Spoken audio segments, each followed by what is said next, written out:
Lakini hakuna wanamuona kwanga interesting kama maboy hutumia snake lights. Yani unapata boy amekupiga invite, ukiingia kwa nyumba kitu ya kwanza unakuwa tu turned on na environment.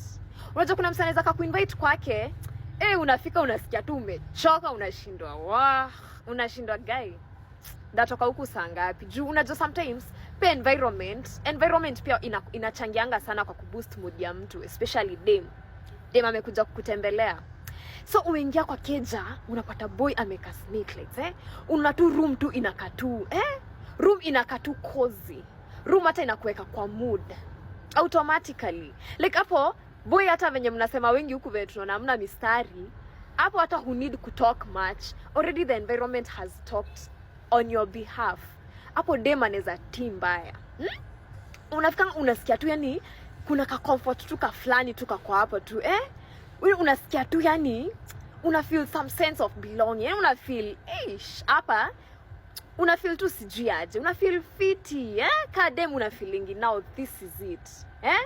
Hata wenye wanapiganga hapo ma sessions nini before wafanye mambo yao, sesh inaingia hata meditation inawezanga mbaya. Hata si lazima ikuwe tu atijuko na mgeni, hata tu wewe mwenyewe tu as an individual ukiamua hata upige session kwa environment inakaa hivyo, manze hakuna kitu inakupitanga. Una feeling tu hiyo meditation iko na another level. Lakini acha uende utembelee boy. Okay, tuseme ni mbaya, kila mtu ako na preference yake, lakini kuna ile pia unajua ku set the mood.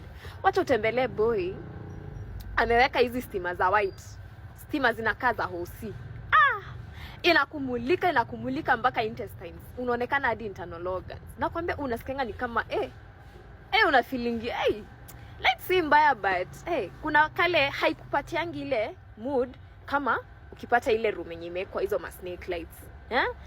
Mastima kwanza hizi unapata sijui ni red, masijui ni ka blue hivi, ama ingine tu unapata tu iko na kakala tusupu hapo tumemix.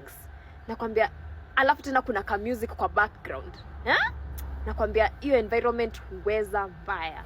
Hiyo environment I don't think kuna kitu inaweza beat environment ka hiyo kwa create mood ya dem.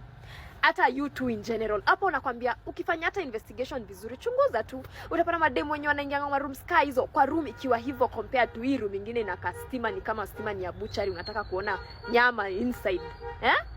Ukicompare hizo situations mbili, unapatanga hii nyingine hata dem anakuanga comfortable haraka compared to hii nyingine ya light. Juu nyingine stima inakaa ni kama stima iko too much, like as in imechachisha bana. Hapo lakini I think hapo wanaume hata juu mnasema ati nini, kwanza ama boy wananga mistari. Acha nikwambie stima kaa hiyo ni direct way ya kufanya dem ya kukupunguzia kazi mingi ya kushinda hapo ukiongeongea sana ati ni aje sijui karibu sasa nini.